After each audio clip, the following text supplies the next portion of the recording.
આ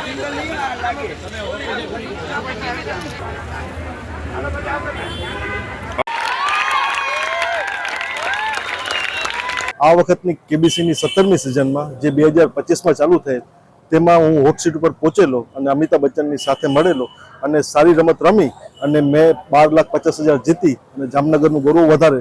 હું છેલ્લા 20 વર્ષથી કેબીસીમાં ટ્રાય કરતો હતો, જેનું મને પરિણામ આ 2025માં મળેલ અને મેં સારું પરફોર્મન્સ કરેલું. કેમ કે એક બધાની આશા હોય છે કે અમિતાભ બચ્ચન સામે બેસવાની, જે મેં પણ 20 વર્ષથી સેવેલી અને મેં સાકાર કરીને બતાવેલી.